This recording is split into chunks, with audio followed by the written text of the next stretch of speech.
Ang makasaysayang simbahan ng San Agustin ay tila isang larawang pinta na binuhay. Ang mga lumang bato nito ay saksi sa daan-daang taon ng mga panalangin at pangako. Ang mga kampana ay tahimik naghihintay. Isang ilog ng mga puting bulaklak ang nakalinya sa pasilyo na para bang ang buong mundo ay sapilitang pinasusunod sa isang perpektong kaayusan. Sa labas, isang malinis na pulang karpet ang nagmamarka sa landas para kay Adrian de Villa, ang milyonaryong tinitingnan ng lahat, ngunit hindi tunay na ipinagdiriwang.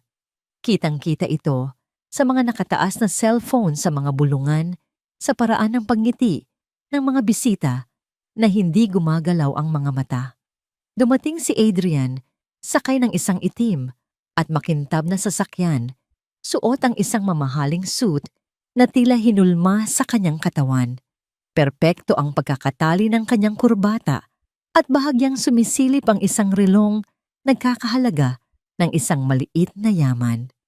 Ang bawat hakbang niya ay puno ng kumpiyansa ng isang taong sanay na binibigyan ng daan. Sa kanyang tabi, dalawang bodyguard na nakasuot ng simpleng damit ang tahimik na nakabantay. Naalala niya ang sinabi ni Bianca kagabi habang tinitingnan nila ang mga huling paghahanda. Lahat ng ito para sa atin. Bulong nito ang mga mata ay nagniningning. Ngunit sa likod ng ningning na iyon, may isang bagay na hindi niya matukoy, isang kalkuladong kintab na pilit niyang iwinaksi. Ang hangin ay pinaghalong amoy ng insenso mula sa simbahan at ng mamahaling pabango ng mga panauhin. Sa gitna ng lahat ng karangyaan, tila isang mantsa sa perpektong larawan ay naroon siya. Isang payat na batang babae, magulo ang buhok, nakasuot ng hoodie na masyadong malaki para sa kanya at may mga sirang sapatos. Siya si Leah. Hindi siya aabot sa 12 taong gulang. Marumi ang kanyang mga kamay at ang mukha niya ay may marka ng sikat ng araw at gutom. Nakatayo lang siya sa gilid malapit sa pader, halos hindi napapansin hanggang sa nagpa siya siyang magpakita. Nang si Adrian ay nasa huling hakbang, na bago pumasok sa malaking pinto ng simbahan, si Leah ay sumugod sa harap niya na may pagmamadaling hindi humihingi ng pahintulot. Huwag kang pakasal sa kanya. Sigaw niya. Ang oras ay tila huminto. Ang mga bisita ay sabay-sabay na napalingon. Isang mahinang pagsinghap ang narinig na sinundan ng papalakas na bulungan.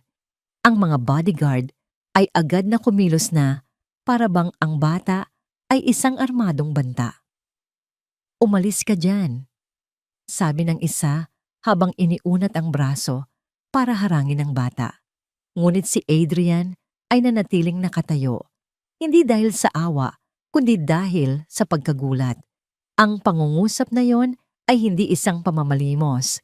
Ito ay isang bomba. Ano ipo? Ang tanging nasabi ni Adrian, tinitingnan ng bata na para bang ito ay isang bagay na wala sa lugar. Hinawakan ng bodyguard ang braso ng bata para itulak ito palayo. Ngunit hindi umiyak si Leah, hindi siya nagmakaawa. Sa halip ginamit niya ang kanyang kabilang kamay para kumapit sa mamahaling Amerikana ni Adrian, hinihila ito ng may desperadong lakas. Huwag po. Sabi niya, ang mga mata ay nakatitig ng diretso kay Adrian. Kapag pumasok ka dyan, hindi ka nalalabas na pareho. Tama na yan. Ungol ng bodyguard, mas hinihigpitan ng hawak. Kumunot ang noo ni Adrian. Naramdaman niya ang isang kislap ng inis. Bitawan mo siya. Utos niya sa tuyong boses. Nag-alinlangan ng bodyguard na gulat sa utos at bahagyang niluwagan ang pagkakahawak. Sinamantala ito ni Leah. Makinig po kayo sa akin. Sabi niya, nilulunok ang takot. Huwag kayong pakasal sa kanya. Isa po itong patibong. Isang maikling tawa ang kumawala kay Adrian, hindi dahil sa kalupitan, kundi dahil sa kawalan ng paniniwala. Isang patibong ulit niya. At ano naman ang alam mo sa buhay ko, bata? Nagtiim ang mga labi ni Leah at itinaas ang kanyang tingin, hindi nagpapatinag. Alam ko po ang narinig ko. Sabi niya, alam ko po kung ano ang sinabi nila. Bahagyang yumuko si Adrian na iirita na. Sinong sila? Itinuro ni Leah gamit ang kanyang baba, ang loob ng simbahan, kung saan maririnig ang mahinang musika at makikita ang paggalaw ng mga photographer. Siya po, sabi niya at ang abogado. Bumuntong hininga si Adrian. Masyadong malaki ang pressure sa araw na yon. Masyadong maraming kamera, masyadong maraming kasunduan na nagbabalat kayong pag-ibig. Ang huling kailangan niya ay isang eksena. Makinig ka bata. Simula niya sa boses ng isang lalaking naniniwalang kayang ayusin ng pera ang lahat. Kinuha niya ang kanyang pitaka, dumukot ng ilang malalaking papel na pera at inabot ito sa bata. Heto, bumili ka ng pagkain at umalis ka na. Hindi man lang tiningnan ni Leah ang pera. Hindi ko po kailangan ng pera ninyo, sabi niya nang may katatagang ikinagulat ng marami. Ang gusto ko po ay huwag kayong pumasok dyan. Lalong lumakas ang bulungan ng mga bisita. May nagsabing, sino ang nagpapasok sa batang yan? Sabi naman ng isa, nakakahiya. At sa sandaling iyon, tila sinadya ng tadhana. Bumukas ang malaking pinto ng simbahan at lumitaw ang nobya, si Bianca Suarez. Nakasuot siya ng isang perpektong puting bestida, may disenyadong ngiti at walang kamalimaling makeup. Naglakad siya ng may kahinahunan na para bang hindi umiiral ang gulo sa labas. Sa tabi niya ay isang matandang babae na nag-aayos ng kanyang belo at isang lalaking may dalang leather-bound na folder, nakasuot ng kulay abong suit at may malamig na ekspresyon, ang abogado. Tiningnan ni Bianca ang eksena at ngumiti ng malumanay na para bang nanonood ng isang murang dula. Mahal, sabi niya sa matamis na boses para marinig ng lahat. Ayos lang ba ang lahat? Naramdaman ni Adrian ang pagbigat ng hangin. Nanigas si Leah nang makita si Bianca. Ang marurumi niyang daliri ay muling kumapit sa Amerikana ng milyonaryo na para bang iyon na ang kanyang huling pagkakataon. Siya po yun, bulong niya. Dahan-dahang lumapit si Bianca at tiningnan ang bata ng may pekeng awa. Kawawa naman siya, sabi niya. Pwede bang tulungan siya ng kung sino man? Ayokong magka-eskandalo sa isang napakahalagang araw. Muling iniunat ng bodyguard ang kanyang braso. Itinaas ni Adrian ang kanyang kamay. Sandali! Tiningnan siya ni Bianca isang anino ng pagkainis ang maingat na itinago sa likod ng kanyang ngiti. Adrian, huwag ngayon. Ngunit pinutol sila ng bata. At ginawa niya ito hindi sa pamamagitan ng sigaw, kundi sa pamamagitan ng dalawang salitang susi. Salamin na sugnay, sabi niya nanginginig. Natigilan si Adrian, hindi dahil sa mismong mga salita, kundi dahil ang mga salitang iyon ay hindi naririnig sa kalye, sa parke o sa ordinaryong usapan.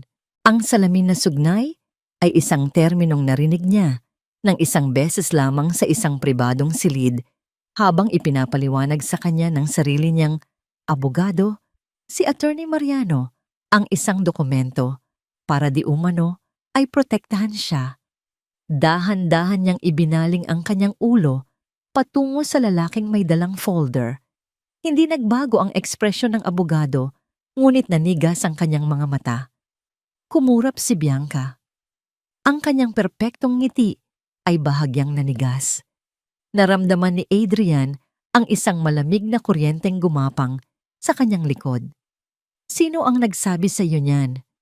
Tanong ni Adrian sa mahinang boses. Napalunok si Leah nakatingin kay Bianca na para bang nakakakita ng isang halimaw na nakaputing bestida. Siya po ang nagsabi. Bulong niya. Sabi niya, kapag nakapirma na siya, i-activate natin ang salamin na sugnay at hindi na siya makakaatras. Ang bulungan ay naging ingay. Mabilis na lumapit si Bianca, ang boses ay matamis pa rin ngunit may talim na. Ano ang kalokohan yan? Sabi niya na may kasamang pilit na tawa. Mahal, isa lang siyang bata, nalilito siya. Siguradong may narinig lang siya sa telebisyon. Nagubo ang abogado sa tabi niya. Ginoong De Villa, hindi ito ang oras para sa mga ganitong abala. Sabi nito, ang press ay nasa labas, ang mga bisita. Hindi pinansin ni Adrian ang mga bisita. Tinitigan niya si Leah at sa maruruming mata nito, wala siyang nakitang panloloko. Ang nakita niya ay totoong pag-aalala. Saan mo yan narinig? Tanong niya mas mahina at mas seryoso. Itinuro ni Leah gamit ang kanyang baba, ang gilid ng simbahan. Sa sakristiya po, sabi niya. Kahapon, natutulog po ako malapit doon. Bahagyang bukas, ang pinto at nag-uusap sila. Muling lumapit si Bianca, ngayon ay halata na ang pagkainis. Kahapon ulit niya. Anong ginagawa ng isang batang tulad mo? On. Hindi na tinag si Leah. Ginagawa ko po ang laging kong ginagawa. Sagot niya, sinusubukang mabuhay. Muling hinawakan ng bodyguard ang braso ni Leah ngayon ay may higpit. Ngunit umalingaw-ngaw ang boses ni Adrian, malamig at malakas. Huwag mo siyang sasaktan. Natigilan ng bodyguard. Pinilit ni Bianca na ngumiti at lumapit kay Adrian, ibinaba ang boses na para bang naglalambing. Adrian, mahal pakiusap, huwag mo akong ipahiya ng ganito. Kinukunan tayo ng mga tao. Ang mga salitang yon ay tumama kay Adrian na parang salamin. Hindi niya sinabing, hindi totoo yan. Ang sinabi niya ay, huwag mo akong ipahiya. Tiningnan ni Adrian ang mga bisita, ang mga cellphone, ang pulang carpet. Naramdaman niya ang bigat ng kanyang mundo. Pagkatapos ay tumingin siya kay Leah. Sabihin mo sa akin ang pangalan mo. Hiling niya. Huminga ng malalim ang bata. Leah po, sabi niya. Leah ang pangalan ko. Dahan-dahang tumango si Adrian. Leah ulit niya. Ano pa ang narinig mo? Sa unang pagkakataon, nawala ang lahat ng pagkukunwari sa mga mata ni Bianca. Naging matalim ang mga ito. Hinigpitan ng abogado ang hawak sa kanyang folder. At sa sandaling iyon, isang malamig na katotohanan ang gumising kay Adrian, mas nakakakilabot pa kaysa sa mga salitang salamin na sugnay. Kung alam ito ng isang batang kalye, nangangahulugan itong hindi na ito isang sikreto. Isa itong makinarya at siya ay papasok na mismo sa gitna nito. Nanatiling nakatayo si Adrian sa harap ng pinto ng simbahan, hindi gumagalaw. Naramdaman niya ang bawat pares ng matang nakatitig sa kanya, bawat bulong, bawat pag-click ng kamera. Ngunit ang tanging nakikita niya ay ang mga mata ni Leah, mga matang puno ng takot ngunit hindi pagsisinungaling. Sa wakas tiningnan niya ng diretso si Bianca, ang babaeng ilang minuto na lang ay dapat niyang pakasalan. Ang kanyang boses ay kalmado, ngunit may bigat na hindi pa nito naririnig mula sa kanya. Bianca, sabi niya, ano ang salamin na sugnay? Ang tanong ay binitawan sa hangin, hindi isang akusasyon, kundi isang hamon. At sa katahimikang sumunod alam ni Adrian na ang sagot o ang kawalan nito ang magdidikta ng lahat. Ang tanong ni Adrian ay nanatiling nakabitin sa mabigat na hangin, isang hamon na bumasag sa perpektong pagkukunwari ng araw. Bianca, ano ang salamin na sugnay? Sinubukan ni Bianca na bawiin ang kontrol sa eksena. Isang pilit na tawa ang kumawala sa kanyang mga labi, ngunit hindi ito umabot sa kanyang mga mata. Mahal, ano ba yan? Yan isang legal na termino lang yan. Huwag na nating pag-usapan dito. Lumapit siya at sinubukang hawakan ang braso ni Adrian, ngunit umiwas ito. Isang legal na termino na alam ng isang bata sa kalye. Giit ni Adrian, hindi inaalis ang tingin kay Bianca. Ang abogado sa tabi ni Bianca na may pangalang Salvatierra sa isang maliit na nameplate sa kanyang suit ay pumasok sa usapan. Ang kanyang boses ay kalmado at propesyonal na para bang nagpapaliwanag sa isang nalilitong kliyente. Ginoong De Villa, iyan ay isang karaniwang probisyon lamang, isang legal na formalidad para protektahan ang assets ng parehong pamilya. Huwag po kayong mag-alala. Proteksyon? Ulit ni Adrian ang salita ay tila may mapait na lasa o kontrol. Sa puntong yon muling nagsalita si Leah, ang boses niya ay nanginginig ngunit malinaw. Hindi po yan ang narinig ko. Narinig ko po silang tumatawa. Tumingin siya sa sahig. na para bang muling pinapanood ang alaala. Nasa labas po ako ng sakristiya. Sabi po nung babae, tumuro siya kay Bianca. Perpekto ang plano. Pagkatapos ng kasal, pirma na lang ang kulang sa confirmation at sa atin na ang kontrol. Sabi pa po niya, hindi niya iyon mapapansin sa sobrang kaligayahan. Isang kolektibong singhap ang narinig mula sa mga bisitang nakalapit. Ang bawat salita ni Leah ay tila isang matulis na patak ng lason na sumisira sa magandang imahe ng kasal. Nagbago ang anyo ni Bianca. Ang kanyang pekeng ngiti ay napalitan ng isang desperadong pagmamakaawa. Adrian, pakiusap. Bulong niya sapat na malakas para marinig ng mga nasa paligid. Huwag mong sirain ang araw na ito dahil sa mga kasinungalingan ng isang batang palaboy. Ano na lang ang sasabihin ng pamilya mo ang ama mo? Ang pagbanggit sa kanyang ama ay tila isang susi na nagbukas ng isang pinto ng pagdududa at pressure sa isip ni Adrian. Ngunit nang tingnan niya si Leah payat, marumi, at nanginginig, ngunit may katatagan sa mga mata, isang bagay sa loob niya ang nagbago. Sa buong buhay niya, palagi siyang sumusunod sa kung ano ang inaasahan. Ngayon, sa harap ng daan-daang tao, isang desisyon ang nabuo sa kanyang puso. Hindi matutuloy ang kasal. Deklara ni Adrian, ang boses niya ay umaling-awngaw sa katahimikan. Hindi hanggat hindi ko nalalaman ang buong katotohanan. Ang mukha ni Bianca ay dumaan sa sunod-sunod na emosyon, gulat, pagtanggi, at sa huli isang malamig na galit. Ang kanyang boses ay naging isang nanunumbat na bulong. Sinisira mo ang lahat, Adrian. Ang lahat. Ngunit hindi na nakikinig si Adrian. Ibinaba niya ang kanyang tingin kay Leah. Halika, sabi niya sa mas mahinang boses. Sumama ka sa akin. Hinawakan niya ang balikat ng bata, isang kilos na nagpadala ng alon ng pagkabigla sa mga manonood. Ang milyonaryong nobyo, iiwan ang kanyang perpektong nobya para sa isang batang pulubi. Ang mga flash ng kamera ay sumabog na parang mga kidlat. Ang mga bulungan ay naging hayagang usapan. Nagkagulo ang mga bodyguard, hindi alam kung sino ang susundin. Adrian, sigaw ni Bianca, ang kanyang boses ay basag na puno ng galit at kahihiyan. Ngunit nagpatuloy si Adrian sa paglakad, hinihila si Leah palayo sa kaguluhan, palayo sa simbahan, palayo sa buhay na inihanda para sa kanya. Habang dumadaan sila sa gitna ng mga naguguluhang bisita, naramdaman ni Adrian ang isang maliit na kamay na naglagay ng isang bagay sa kanyang palad. Ito ay isang mabilis at lihim na kilos. Isinara niya ang kanyang mga daliri sa paligid nito nang hindi tumitingin. Nakarating sila sa kanyang sasakyan. Mabilis silang pinagbuksan ng isa sa mga bodyguard na sumunod sa kanila. Ang mukha nito ay nagpapakita ng labis na pagkalito. Pagkapasok sa loob, isinara ni Adrian ang pinto at ang ingay sa labas ay agad na humina.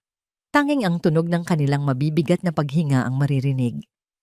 Tiningnan niya si Leah na nakaupo sa mamahaling leather na upuan, tila lumiliit sa takot. Pagkatapos, ay naalala niya ang bagay sa kanyang kamay. Binuksan niya ang kanyang palad. Nasa gitna nito ang isang piraso ng papel na lukot at marumi. Tila pinunit mula sa isang mas malaking dokumento. Sa kabila ng pagiging gusot, malinaw na nababasa ang ilang salitang nakaprint dito. Pag-apruba ay magkakabisa pagkatapos ng seremonya. Sa ibabang bahagi ng papel, merong bahagi ng isang selyo, isang tuyong selyo na nag-iwan ng marka sa papel. Bahagya lang itong nakikita, ngunit sapat na para mabasa ang mga letra Mariano and Asok. Si Attorney Mariano, ang abogado ng kanyang ama, ang abogadong nagtiyak sa kanya na ang lahat ng papeles ay para sa kanyang proteksyon. Naramdaman ni Adrian ang palalamig ng kanyang dugo. Ang kwento ng bata ay hindi na lamang isang kwento. Ang piraso ng papel sa kanyang kamay, mura marumi, at gusot ay isang matibay na katibayan. Ito ay isang piraso ng katotohanan sa gitna ng isang dagat ng magagandang kasinungalingan. Itinaas niya ang kanyang tingin mula sa papel at tumingin sa labas ng bintana. Nakita niya si Bianca na galit na nakikipag-usap sa kanyang abogado habang ang mga bisita ay nagkukumpulan at nagbubulungan. Ngunit para kay Adrian, ang lahat ng yon ay naglaho na. Ang tanging mahalaga na lang ay ang batang babae sa kanyang tabi at ang nakakakilabot na katotohanan yung dito manang nagsisimula ng mabuo sa kanyang isipan. Hindi ito isang simpleng kasal. Ito ay isang transaksyon at siya ang produkto na malapit nang maibenta. Sa sandaling isinara ang pinto ng sasakyan, ang marangyang interior na amoy katad at mamahaling pabango ay naging isang kulungan at kanlungan ng sabay. Hawak pa rin ni Adrian ang lukot na piraso ng papel. Ang mga salitang nakasulat dito ay tila sumusunog sa kanyang palad. "Umalis na tayo," sabi niya sa kanyang driver. Ang boses niya ay mahigpit at pilit. Ang sasakyan ay marahang gumalaw dumadaan sa gitna ng nagkakagulong mga bisita na tila mga multo sa labas ng tinted na bintana. Nakita ni Adrian ang mukha ni Bianca. Sa huling pagkakataon, hindi na umiiyak, kundi puno ng isang malamig at matigas na galit. Sa tabi nito ang abogado nitong si Salvatierra ay may kausap na sa telepono, ang kanyang mga kilos ay mabilis at may layunin. Nagsisimula na ang kanilang kontra-atake. Nang makalayo na sila sa simbahan, doon pa lang nagsimulang mag-vibrate ng walang tigil ang telepono ni Adrian. Ang screen ay umilaw sa mga pangalan Bianca, Bianca, Papa, Attorney Mariano, Bianca. Isang asalto ng mga tawag at mensahe na idinisenyo para ibalik siya sa linya, para pilitin siyang bumalik sa pagkakamali. Hindi niya pinansin ang mga ito. Sa halip tiningnan niya ang batang babae sa tabi niya. Si Leah ay nakaupo ng tuwid na tuwid, ang kanyang mga kamay ay nasa kanyang kandungan, ang mga mata ay nakatitig sa sahig ng sasakyan. Ang katahimikan sa pagitan nila ay mas mabigat kaysa sa ingay ng mga tawag sa telepono. Salamat, basag ni Adrian sa katahimikan. Simple lang ang salita, ngunit puno ng kahulugan. Hindi sumagot si Leah. Itinaas lang niya ang kanyang tingin at sa kanyang mga mata, nakita ni Adrian ang isang bagay na higit pa sa takot pag-unawa. Tila alam niya na ang pag-alis sa simbahan ay hindi ang katapusan, kundi simula pa lamang ng mas malaking panganib. "Okay ka lang ba?" tanong ulit ni Adrian. Dahan-dahang tumango si Leah habang binabagtas nila ang abalang kalsada ng Maynila. Tumingin si Adrian sa kanyang side mirror bilang isang ugali. At doon niya ito nakita. Isang itim na sedan.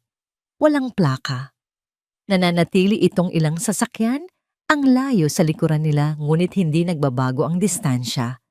Nang lumiko sila sa isang mas maliit na kalye, lumiko rin ito. Nang bumagal sila, dahil sa trapiko, bumagal din ito. Hindi ito agresibo, ngunit ang presensya nito ay nakakakilabot. "May sumusunod sa atin," sabi ni Adrian, mas para sa sarili niya kaysa kay Leah. Ngunit narinig siya ni Leah. Mabilis siyang lumingon sa likod at ang kanyang mukha ay namutla. "Sila na po yan," bulong niya. Hindi nag-aksaya ng oras si Adrian. Dinial niya ang numero ng kanyang pinagkakatiwalaang pinuno ng seguridad. "Victor," sabi niya nang sumagot ang tawag. "Sir," sagot ng boses sa kabilang linya, kalmado at profesional gaya ng dati. "May sumusunod sa amin. Isang itim na sedan, walang plaka. Kasama ko ang bata. Kailangan naming mawala." Walang tanong na bakit o sino. Agad na naintindihan ni Victor ang sitwasyon. "Nasaan ang lokasyon ninyo ngayon, sir?" Ibinigay ni Adrian ang pangalan ng kalye. Narinig niya ang mabilis na pagtipa sa keyboard sa kabilang linya. "Okay, sir. Makinig po kayo ng mabuti." Sabi ni Victor, ang kanyang boses ay naging mas mabilis at mapag-utos. "Sa susunod na kanto, kumanan kayo. Pagkatapos ng 2 blok, May makikita kayong entrance ng isang parking lot ng mall sa kaliwa. Pumasok kayo. Parking lot? Nag-aalangang tanong ni Adrian. Hindi ba't mas makukulong kami roon? Huwag po kayong mag-alala, sir. May plano ako. Pumasok kayo bumaba sa basement 2 at patayin ang inyong mga ilaw. Hintayin ninyo ang susunod kong tawag. Huwag kayong lalabas ng sasakyan. Nagtiwala si Adrian. Sinunod niya ang mga direksyon. Ang itim na sedan ay sumunod pa rin tila isang anino na hindi maiwanan. Pumasok sila sa madilim na parking lot. Ang tunog ng kanilang gulong sa semento ay umalingaw-ngaw. Bumaba sila sa paikot-ikot na rampa hanggang sa narating nila ang halos walang taong basement 2. Ipinark ni Adrian ang sasakyan sa isang madilim na sulok at pinatay ang makina at mga ilaw. Ang katahimikan sa loob ng sasakyan ay halos nakakabingi. Tanging ang mahinang tunog ng aircon ang maririnig. Si Leah ay hindi gumagalaw, ang kanyang paghinga ay mababaw. Ilang minuto ang lumipas na parang oras. Sa bawat anino na gumagalaw sa bawat tunog ng sasakyang dumadaan sa itaas, pareho silang napipitlag. Pagkatapos tumunog ang telepono ni Adrian, si Victor. Sir, ang itim na sedan ay nag-aabang sa main entrance. Hindi sila pumasok. Malamang ayaw nilang makuna ng CCTV. Ngayon, sa kabilang dulo ng basement 2 merong service exit. Karaniwang para sa mga delivery truck. Bukas iyon ngayon. Lumabas kayo doon. Dahan-dahan lang. Sinunod ni Adrian ang utos. Pinaandar niya ang sasakyan ng walang ilaw at marahang nagmaneho patungo sa kabilang dulo. Nakita nila ang bakal na gate ng service exit na bahagyang nakaawang. Eksakto para makalusot ang kanilang sasakyan. Paglabas nila nasa ibang kalye na sila, masikip, maingay at puno ng mga diip at tindahan. Ang mundo ng mga mayayaman ay naiwan nila sa loob ng mall. Tumingin si Adrian sa kanyang rearview mirror. Walang itim na sedan. Nakahinga siya ng maluwag. Nalagpasan natin sila, sabi niya. Isang nanginginig na buntong hininga ang kumawala kay Leah, tila ngayon lang niya pinakawalan ang hiningang matagal niyang pinigil. Nawala na ang agarang panganib, ngunit alam ni Adrian na pansamantala lang ito. Kailangan nila ng isang lugar na ligtas. Kailangan nila ng mga sagot. At kailangan nila ng plano. Tumingin siya sa batang babae sa tabi niya na ngayon ay tinitingnan siya ng may halong takot at pag-asa. Sa sandaling iyon na pagtanto ni Adrian na ang buhay niya ay hindi na kailanman magiging pareho. May kailangan kang sabihin sa akin, Leah. Sabi ni Adrian, ang kanyang boses ay seryoso. Lahat-lahat. Napalunok si Leah, tumango. At pagkatapos ay nagsalita sa isang boses na halos pabulong ngunit puno ng bigat. Mayroon pa po sabi niya. Itinago ko ang ebidensya, ang totoong patunay. Ang mga salita ni Leah ay bumagsak sa katahimikan ng sasakyan na may bigat ng isang pangako at isang panganib. Itinago ko ang ebidensya, ang totoong patunay. Tumingin si Adrian sa kanya, ang kanyang isip ay mabilis na nagpoproseso. Ang piraso ng papel ay simula pa lamang pala. Nasaan ito? Tanong niya, sinusubukang panatilihing kalmado ang kanyang boses para hindi matakot ang bata. Sa Cubao po, sagot ni Leah. Sa terminal ng bus. Kumunot ang noo ni Adrian. Cubao. Isang lugar na malayo sa kanyang mundo ng Forbes Park at Bonifacio Global City. Ito ay isang magulo, maingay at masikip na sentro ng transportasyon, ang puso ng ordinaryong mamamayan.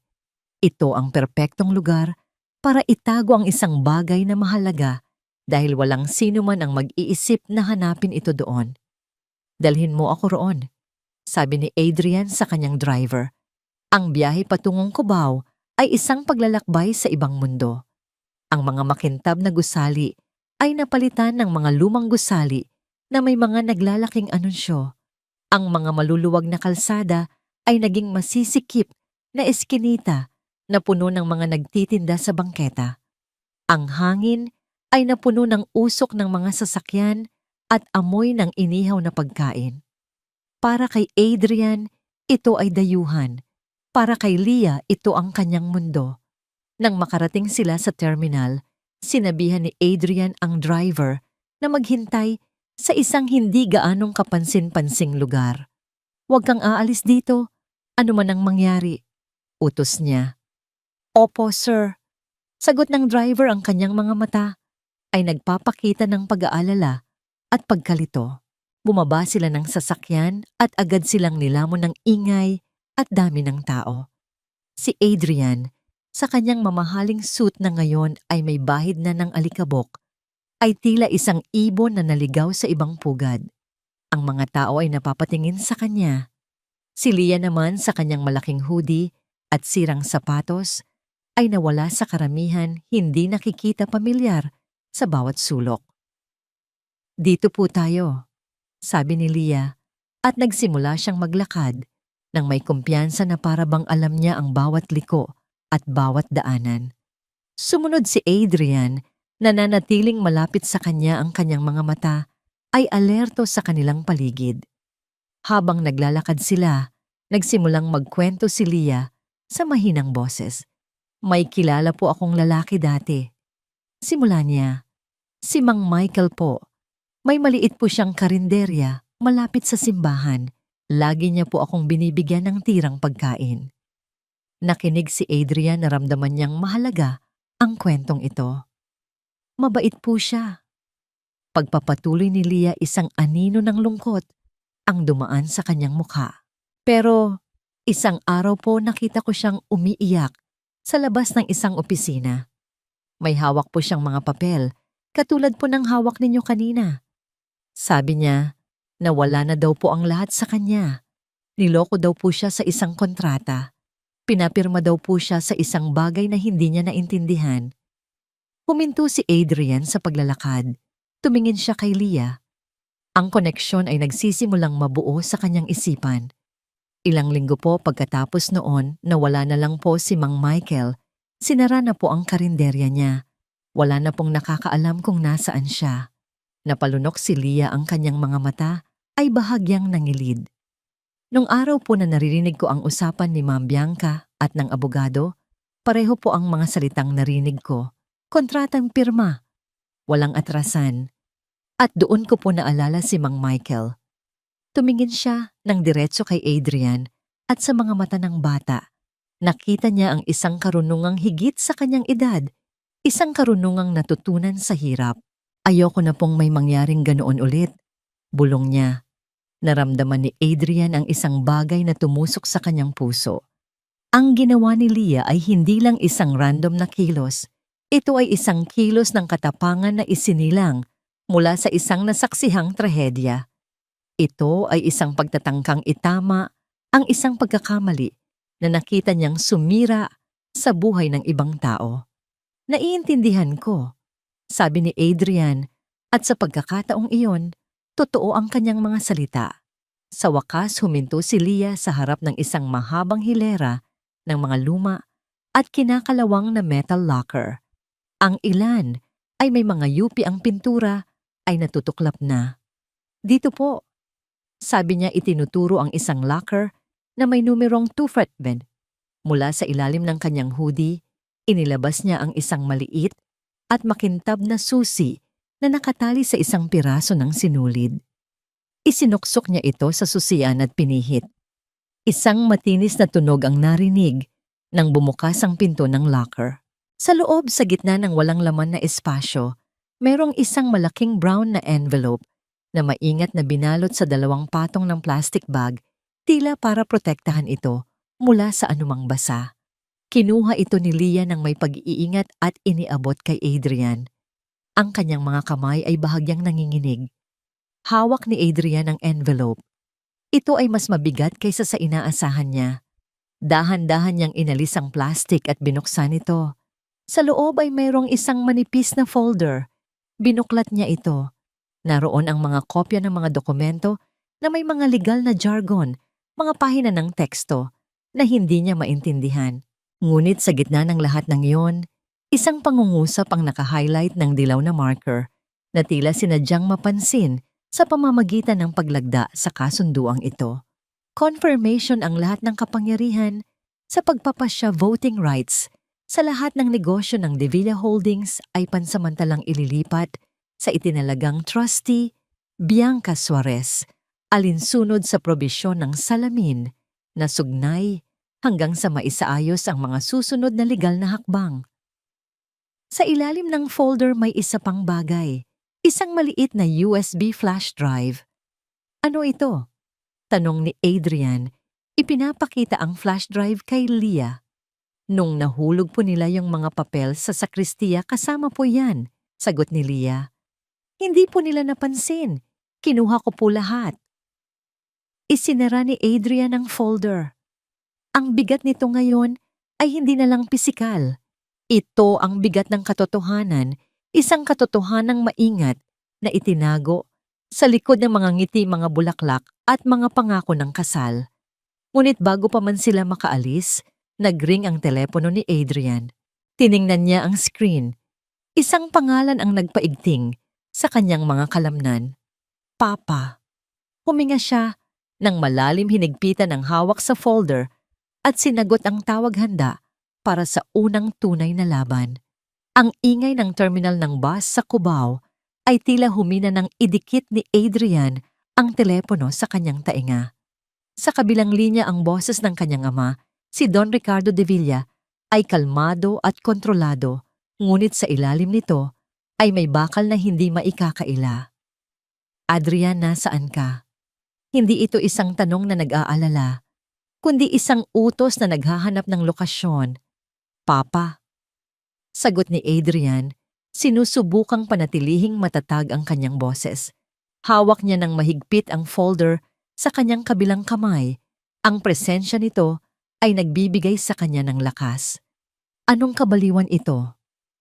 Pagpapatuloy ni Don Ricardo, ang boses ay nagsisimula nang magkaroon ng talim.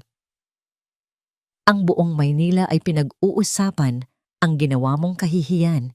Iniwan mo ang nobya mo sa altar para sa isang pulubi, sinisira mo ang pangalan ng pamilyang ito. Ang pangalan ng pamilya o ang kasunduan ninyo. Diretsahang balik ni Adrian. Isang sandali ng katahimikan. Narinig ni Adrian ang isang mabigat na paghinga mula sa kabilang linya. Nang muling magsalita si Don Ricardo, ang boses niya ay mas mababa at mas mapanganib. Hindi mo alam ang sinasabi mo. Umuwi ka ngayon dito sa bahay, Adrian. Ihahatid mo ang batang iyan kung saan mo siya kinuha at aayusin natin ito. Hindi. Sabi ni Adrian, ang isang salita ay puno ng pagsuway na matagal na niyang kinikimkim. Hindi ako uuwi at hindi ko iiwan ang bata. Alam ko na ang tungkol sa salamin na sugnay. Narinig niya ang isang matalas na pagsinghap. Saan mo narinig ang kalokohang iyan? Huwag kang maniwala sa mga kwentong kalye. Ginawa lang namin iyon ni Attorney Mariano para protektahan ang yaman mo, ang kinabukasan mo. Ang kinabukasan ko o ang kinabukasan ng kumpanya na kontrolado mo? Tanong ni Adrian. Ang mga salita ay lumabas ng walang pag-aalinlangan na para bang matagal na silang naghihintay na masabi. Gusto ninyong makuha ang voting rights ko, di ba? Iyon ang totoong dahilan ng kasal na ito. Insolente, sigaw ni Don Ricardo na wala na ang lahat ng pagkukunwaring kalmado. Pinalaki kita, binigyan ng lahat at ito ang igaganti mo. Makinig ka sa akin, Adrian. Kung hindi ka susunod, sisiguraduhin kong pagsisisihan mo ito. Ipapahayag ko sa lahat na hindi ka na sa tamang pag-iisip. Isang doktor ang magpapatunay na kailangan mong ilagay sa ilalim ng aking pangangalaga. Naiintindihan mo ba ako? Ang banta ay direktang tumama sa puso ni Adrian, ang parehong banta na narinig ni Leah sa sakristiya. Gagamitin nila ang kanyang reputasyon, ang kanyang estado ng pag-iisip para gawin siyang walang kapangyarihan. Isang biglaang galit ang umakyat sa lalamunan ni Adrian. Isang galit na hindi lang para sa kanyang ama, kundi para sa kanyang sarili, sa pagiging bulag niya sa loob ng maraming taon. Sa sobrang tindi ng kanyang emosyon, isang malakas na tunog ang umalingaw-ngaw nang bigla niyang ihampas ang kanyang kamao sa metal na pader ng isang nakasarang tindahan sa tabi niya. Hindi ako laruan. Sigaw niya sa telepono, hindi na alintana ang mga taong napapatingin sa kanila. Hindi ako pirma lang sa papel. Hindi na niya hinintay ang sagot. Pinatay niya ang tawag. Nakatayo siya roon humihingal, ang kanyang mga buko ay bahagyang namumula. Tumingin sa kanya si Leah, ang mga mata nito ay malaki at puno ng pag-aalala. Okay lang po kayo? Mahinang tanong niya. Tumingin si Adrian sa kanya pagkatapos ay sa folder na hawak niya. Ang galit niya ay unti-unting napalitan ng isang malinaw na determinasyon. Tapos na ang pagiging sunod-sunuran. Tapos na ang pagiging mabuting anak na walang tanong. Hindi, sagot niya kay Leah. Pero magiging okay din ako. Sa sandaling iyon, muling nagring ang kanyang telepono. Inaasahan niyang ang kanyang ama. Ulit ito. Ngunit ibang pangalan ang lumitaw, Victor. Sir, sabi ni Victor, ang boses niya ay apurado. Nakatanggap ako ng impormasyon. Nag-umpisa na sila. Anong ibig mong sabihin? May mga kumakalat na sa social media, sir. Mga unnamed sources na nagsasabing nagkaroon ka raw ng emotional breakdown sa simbahan, na agresibo ka raw. May mga bayad na vloggers na nagpo-post tungkol dito. Sinisira na nila ang pangalan mo. Napapikit si Adrian. Mabilis silang kumilos. Eksakto tulad ng sinabi ni Don Ricardo. Victor, kailangan ko ng tulong mo. May hawak akong mga dokumento at isang USB, ebidensya. Kailangan ko ng isang abogado na hindi konektado sa pamilya ko, isang taong hindi kayang bilhin ni Papa. Naunahan ko na po kayo, sir. Sagot ni Victor. Mayroon akong kilala. Ang pangalan niya ay Attorney Catherine Mendoza. Matalino, matapang at may sariling law firm. Malinis ang record niya. Ipinadala ko na po sa inyo ang address ng opisina niya. Pero mag-ingat po kayo, sir. Dahil sa ginawa nilang media campaign, baka may mga taong maghanap na sa inyo. Hindi lang mga tauhan ng ama ninyo, kundi pati na rin ang press. Naiintindihan ko, sabi ni Adrian. Papunta na kami roon.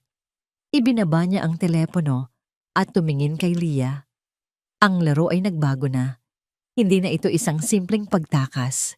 Ito ay isang karera, laban sa oras, para ilabas ang katotohanan bago sila malunod sa mga kasinungalingang nililikha ng kanyang sariling pamilya. May pupuntahan tayo, sabi ni Adrian kay Leah. Ang kanyang boses ay puno na ngayon ng isang bagong layunin. Isang lugar kung saan may makikinig sa atin. Kinuha niya ang kamay ng bata.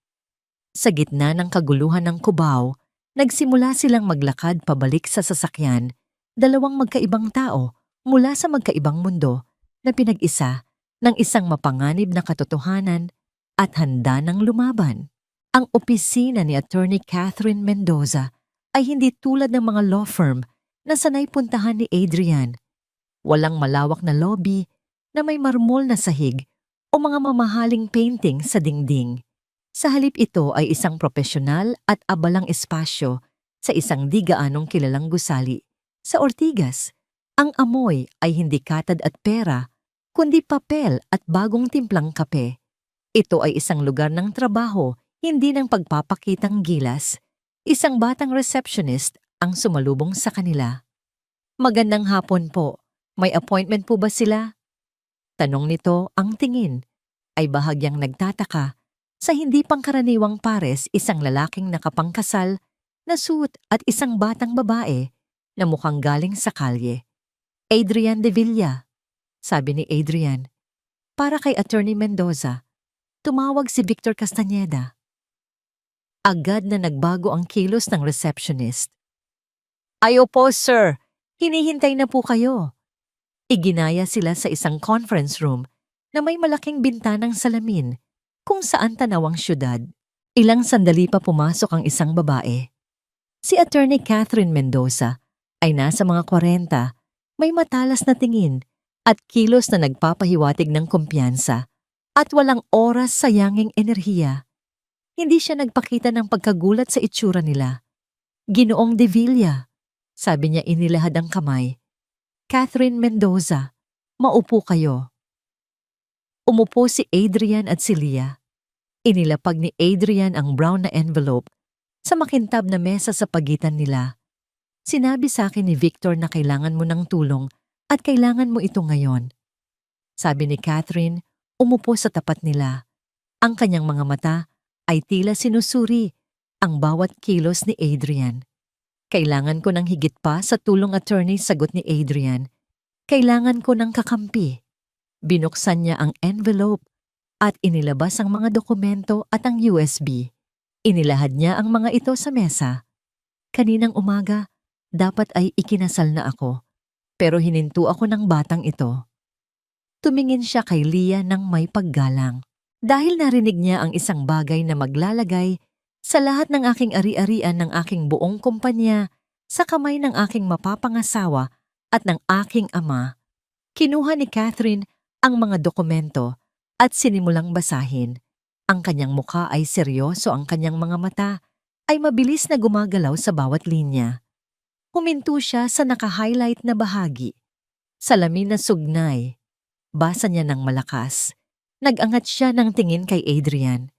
Isang napakatalinong bitag. Mukha itong legal, mukha itong proteksyon. Pero sa katotohanan, isa itong paraan ng tahimik na pag-agaw ng kontrol. Kapag pinirmahan mo ang confirmation pagkatapos ng kasal, binibigyan mo sila ng kapangyarihan na tularan ang bawat desisyon mo sa negosyo o mas malala na gumawa ng mga desisyon para sa iyo nang hindi mo na kailangan pang malaman. Ito ay isang legal na paraan para gawin kang isang puppet sa sarili mong kumpanya. Habang nagsasalita si Catherine, naramdaman ni Adrian ang pagbigat ng kanyang dibdib.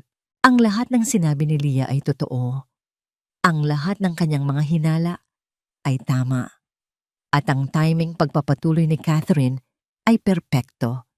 Gagawin nila ito sa araw ng iyong kasal kung kailan ang emosyon mo ay mataas at hindi ka gaanong nag-iisip. Sasabihin nilang, formalidad lang ito, mahal, at pipirma ka ng hindi nagtatanong. Pagkatapos kinuha niya ang USB. At ano naman ito? Hindi ko alam. Aminado si Adrian. Kasama itong nahulog nang makuha ni Leah ang mga papel. Isinaksak ni Catherine ang USB sa isang laptop na nakahiwalay sa internet, isang hakbang para sa seguridad. Ilang sandali ng pag-click at isang folder ang bumukas sa screen. Naglalaman ito ng mga email, mga draft ng kontrata at isang audio file.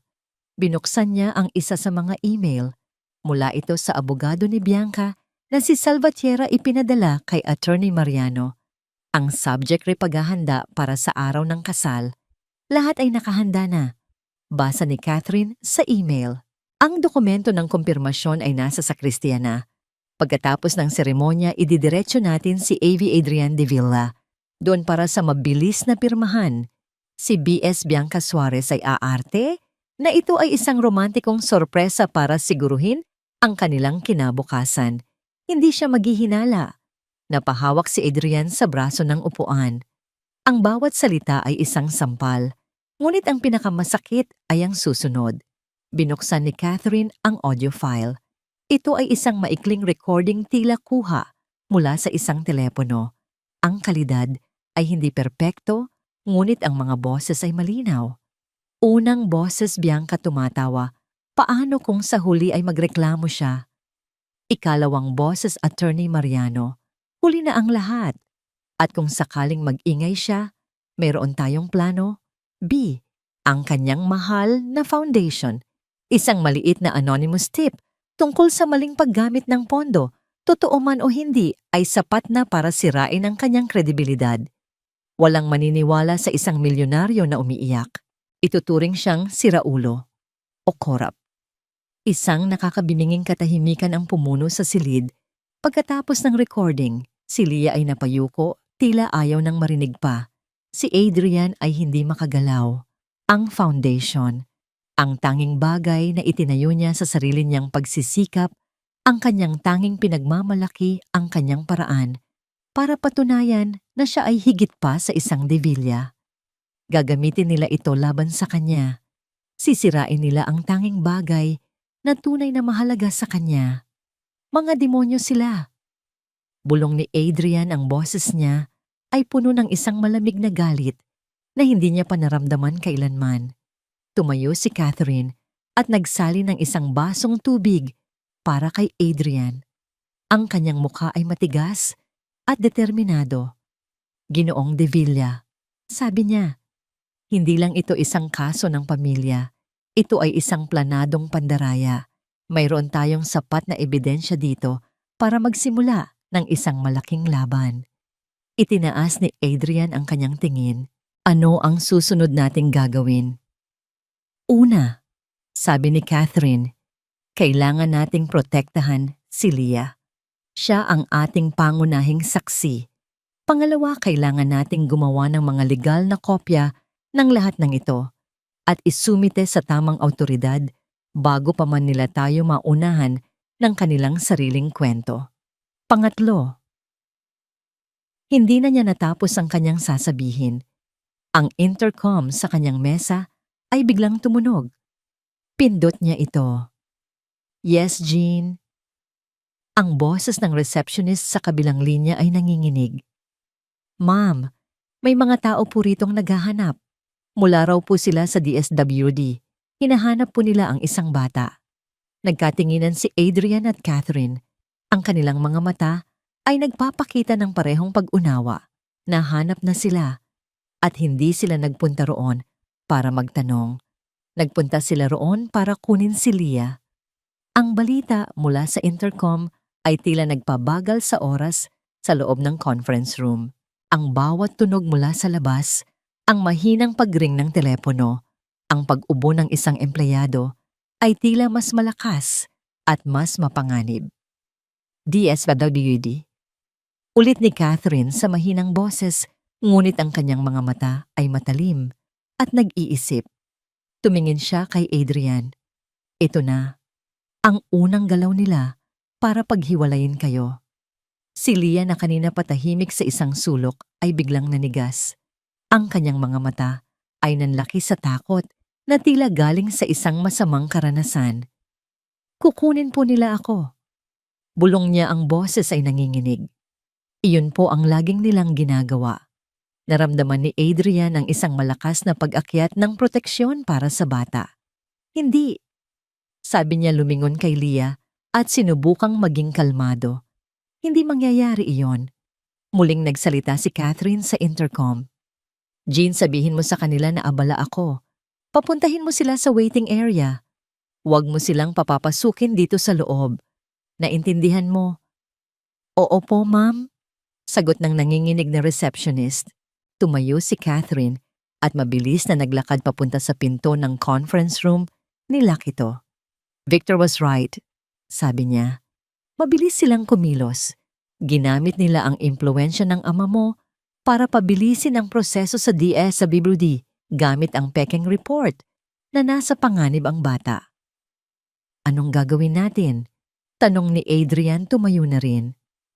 "Simple lang," sagot ni Catherine. Bumalik sa mesa at mabilis na kinokopya ang laman ng USB sa isang secured hard drive. Hindi natin sila haharapin sa kanilang mga termino. We play by the book at gagamitin natin ang batas laban sa kanila. Wala silang court order. Isang report lang ang hawak nila. Hindi sapat iyon para pilitin tayong ibigay si Leah. Ngunit ilang sandali pa narinig nila ang mga boses mula sa labas ng conference room papalapit. Isang boses ng lalaki mapilit at may awtoridad. "Hindi kami maaaring maghintay. Ito ay isang emergency case. Kailangan naming makita ang bata ngayon din." Sinundan ito ng boses ni Jean. "Pasensya na po, sir.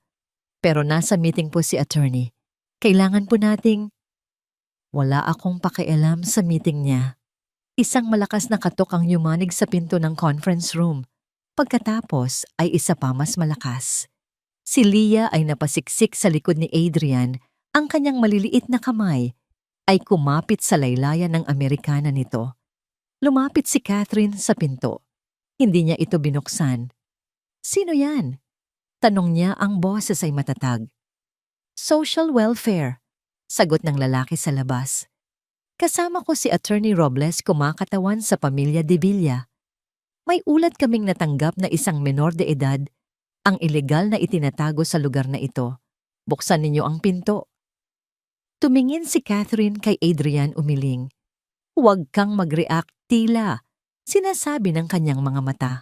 Wala kaming itinatagong sinuman. Sagot ni Catherine sa pinto. Ang menor de edad na tinutukoy ninyo ay kasama ng kanyang legal counsel at nasa proseso ng pagbibigay ng testimonya tungkol sa isang seryosong krimen. Huwag ninyo kaming daanin sa mga legal na termino. Attorney? Sigaw ng lalaki. Kung hindi ninyo bubuksan ang pinto, mapipilitan kaming ituring itong obstruction of justice. Si Adrian na puno na ng galit ay humakbang pasulong. Sila ang gumagawa ng krimen, sabi niya ng malakas para marinig sa labas. Ang tanging panganib dito ay kayo. Adrian, huwag, pigil ni Catherine, hinawakan ang kanyang braso. Iyan ang gusto nila, na maging emosyonal ka na gumawa ka ng eksena para mapatunayan nila ang kanilang kasinungalingan na unstable. Stable ka. Huminga ng malalim si Adrian, pinipigilan ng sarili. Tama si Catherine. Attorney Mendoza, sabi ng boses sa labas ngayon ay mas kalmado ngunit mas mapanganib. Alam nating pareho kung paano ito gumagana. Ibigay ninyo sa amin ang bata ng tahimik at ang lahat ng ito ay mawawala. Ituring ninyo itong isang profesional na pabor. Ang hustisya ay hindi isang pabor, Attorney Robles. Ganti ni Catherine. Kung gusto ninyong pumasok, magpakita kayo ng warrant. Isang sandali ng katahimikan. Pagkatapos muling yumanig ang pinto, tila may sumusubok na pihitin ang doorknob. Sa gitna ng tensyon na ramdaman ni Adrian, ang pagbitaw ni Leah sa kanyang damit. Tumingin siya sa ibaba. Ang bata ay nakatingin sa kanya. Ang muka ay basang-basa na sa luha. Ngunit ang ekspresyon ay determinado. Kung aalis na lang po ako, sabi ni Leah sa basag na boses, titigilan na po ba nila kayo? Tinitigan ni Adrian ang bata. Sa kabila ng lahat ng pinagdaanan nito, ang una pa ring iniisip ay ang kaligtasan ng iba. Leah, sabi ni Adrian lumuhod, para magpantay ang kanilang mga mata. Makinig ka sa akin. Nagsimula tayo nito nang magkasama. Tatapusin natin ito nang magkasama. Hindi ka aalis, hindi kita iiwan. Pero hahabulin po nila ako habang buhay. Why? Hikbi ni Leah. Isang malakas na emosyon ang bumalot kay Adrian, isang halo ng awa, galit at isang matinding responsibilidad. Inilagay niya ang kanyang kamay sa balikat ng bata. Hindi po ma. Sabi niya, ang kanyang boses ay puno ng isang pangakong hindi pa niya nagawa sa buong buhay niya. Hindi hanggat nandito ako. Sa sandaling iyon, ang tunog ng sirena ng pulis ay nagsimulang marinig mula sa malayo papalapit. Nagkatinginan si Catherine at Adrian. Tumawag si Victor ng backup. Sabi ni Catherine, isang bahagyang ngiti ng tagumpay ang sumilay sa kanyang mga labi. Ang pagkatok sa pinto ay biglang tumigil. Ang mga boses sa labas ay naging mga bulungan. Alam nilang pareho na ang laro ay muling nagbago. Ang simpleng pressure ay hindi nagagana. Paparating na ang tunay na awtoridad at ngayon, ang lahat ay nakasalalay sa kung kaninong kwento ang mas kapani-paniwala at kung kaninong ebidensya ang mas matibay. Ang papalapit na tunog ng sirena ay tila isang hudyat na nagpabukas sa entablado. Huminto ang pagkatok. Ang tensyon sa labas ng pinto ay napalitan ng isang nag-aabang na katahimikan. Sa loob ng conference room, huminga ng maluwag si Leah, ngunit ang kanyang mga kamay ay nanatiling mahigpit na nakakapit sa damit ni Adrian. Binuksan ni Catherine ang lock ng pinto. Handa na ba kayo? Tanong niya sa dalawa. Ang kanyang boses ay kalmado, ngunit ang kanyang mga mata ay alerto. Tumango si Adrian, hinawakan ng balikat ni Leah bilang pagtiyak. Handa na. Pagbukas ng pinto, ang eksena sa labas ay tila isang nagyayelong larawan. Dalawang unipormadong pulis ang nakatayo na roon Ang isa ay seryosong nakikipag-usap sa lalaking mula sa DSD at kay Attorney Robles. Si Jean ang receptionist ay nakatayo sa isang sulok mukhang takot. Nang makita nilang bumukas ang pinto, lahat ng atensyon ay napunta sa kanila. Ako si Attorney Catherine Mendoza. Sabi ni Catherine humakbang pasulong at ipinakita ang kanyang ID sa mga pulis. Kinakatawan ko si Ginoong Adrian de Villa at ang menor de edad na si Lia. Tinangka ng mga ginoong ito na piliting pasukin ang aking opisina nang walang court order. Opisyal, mabilis na sabat ni Attorney Robles, nagpapalabas ng isang nangiting profesional. Mayroon kaming ulat na ang bata ay nasa panganib. Sinusunod lang namin ang protocol. Ang protocol ba ninyo ay kasama ang paninindak at pagbabanta? Ganti ni Catherine, hindi nagpapatinag. Bago pa man makasagot ang pulis, isang bagong grupo ng mga tao ang lumabas mula sa elevator. Parang isang dula, ang mga pangunahing tauhan ay dumating para sa huling eksena. Nangunguna si Don Ricardo de Villa, ang kanyang muka ay isang maskara ng pekeng pag-aalala, ngunit ang kanyang mga mata ay nanlilisik sa galit habang nakatingin kay Adrian. Sa likod niya ay si Attorney Mariano, mukhang kalmado, ngunit mahigpit ang hawak sa kanyang briefcase. At sa tabi nila, ang pinakanakakagulat sa lahat ay si Bianca. Ang kanyang makeup ay perpekto, ngunit ang kanyang mga mata ay bahagyang namumugto, tila galing sa pag-iyak. Nakasuot pa rin siya ng puting bestida na ngayon ay tila isang kasuotan para sa isang trahedya. Adrian, sabi niya, ang kanyang boses ay basag at puno ng drama. Lumapit siya na para bang yayakapin si Adrian, ngunit humarang si Catherine. Salamat sa Diyos at dumating kayo mga opisyal. Hindi ko alam kung anong ginawa ng batang yan sa kanya, nilason niya ang isip ni Adrian. Si Don Ricardo naman ay lumapit kay Adrian gamit ang boses ng isang nag-aalalang ama. Anak, tama na ito. Umuwi na tayo. Hayaan mong ayusin ko ang gulong ito. Sinubukan niyang hawakan ang braso ni Adrian para ilayo ito para paghiwalayin sila ni Lia. Ngunit hindi gumalaw si Adrian. Tinanggal niya ang kamay ng kanyang ama. Tapos na ang pag-aayos ninyo pa. Sabi niya, ang boses ay malamig. Mula ngayon ako na ang mag-aayos ng sarili kong buhay. Ang paghaharap ay naging isang tenisonadong standoff sa gitna ng hallway. Ang mga empleyado ng law firm ay sumisilip mula sa kanilang mga pinto. Ang mga pulis ay nanonood, sinusubukang intindihin ang komplikadong drama ng pamilya. Opisyal, sabi ni Catherine, itinaas ang kanyang boses para makuha ang atensyon ng lahat. Ang tunay na krimen dito ay hindi kidnapping, kundi attempted fraud at coercion. Inilabas niya ang isang kopya ng dokumento na may naka-highlight na salamin na sugnay. Ang mga taong ito, sabi niya, itinuturo sina Don Ricardo Bianca at ang kanilang mga abogado ay nagplano na lokohin si Ginoong de Villa para pirmahan ang kanyang karapatan sa sarili niyang kumpanya gamit ang kasal bilang isang pain. Kasunuhan-lingan. Sigaw ni Bianca ngayon ay tuluyan nang nawala ang pagkukunwari. Mahal ako ni Adrian, sinisira lang ng batang iyan ang lahat. Dahil sa inggit. Sa sobrang galit na wala sa isip ni Bianca ang kanyang paligid.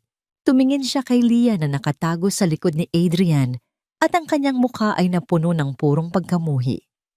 Ikaw. Sigaw niya, itinuturo si Lia. Ikaw ang may kasalanan ng lahat ng ito. Sinungaling kang bata ka. Sa isang mabilis at hindi inaasahang kilos, dinampot ni Bianca ang isang baso ng tubig mula sa mesa ng receptionist sa tabi niya. Nang walang pag-aalinlangan, ibinuhos niya ang laman nito, direktang patungo sa mukha ni Lia. Ang lahat ay nangyari ng napakabilis, ngunit mas mabilis si Adrian. Sa sandaling makita niya ang galaw ni Bianca, umikot siya at ginamit ang kanyang sariling katawan bilang panangga. Ang malamig na tubig ay bumuhos sa likod ng kanyang mamahaling suit, nabasa ang puting damit sa ilalim. Ang ilang patak ay tumalsik sa sahig, ngunit si Lia ay nanatiling tuyo at hindi nasaktan ligtas sa likod niya. Isang nakakabinging katahimikan ang bumalot sa hallway. Ang mga pulis ay natigilan. Si Don Ricardo ay napamura ng mahina. Maging si Bianca ay tila nagulat sa sarili niyang ginawa. Dahan-dahang lumingon si Adrian. Hindi siya sumigaw. Hindi siya nagmura. Tinitigan lang niya si Bianca, ang kanyang mga mata ay malamig na parang yelo. Ang tubig na tumutulo mula sa kanyang buhok ay tila mga luhang hindi niya iniyak. Tapos na ang palabas mo. Sabi ni Adrian, ang bawat salita ay mabagal at may bigat. Pagkatapos tumingin siya kay Catherine at tumango. Isang maliit na hudyat. Naintindihan ni Catherine. Ngumiti siya ng bahagya, isang nangiti na hindi ng kagalakan kundi ng katiyakan. Humakbang siya pasulong, hawak ang isang maliit na digital voice recorder. "Opisyal," sabi niya, "kung hindi pa po sapat ang nakita ninyo, baka gusto ninyong pakinggan ito." Ang hallway ay nanatiling tahimik, ang tanging maririnig ay ang mahinang pagpatak ng tubig mula sa basang damit ni Adrian. Ang lahat ng mga mata ay nakatuon kay Catherine habang itinataas niya ang maliit na voice recorder. Sa kabilang dulo, ang mukha ni Bianca ay namumutla, tila ngayon lang napagtanto ang bigat ng kanyang ginawa. Si Attorney Mariano ay bahagyang umatras, sinusubukang ihiwalay ang sarili sa eksena. "May isa pa pong patunay, opisyal," sabi ni Catherine. Ang kanyang boses ay malinaw at matatag. Pindot niya ang play button. Sa simula, tanging isang mahinang kaluskos ang narinig. Pagkatapos isang boses ang umalingaw-ngaw, isang boses na kilalang-kilala ng lahat sa silid na yon. Ang boses ni Bianca, magaan at tumatawa. Paano kung sa huli ay magreklamo siya?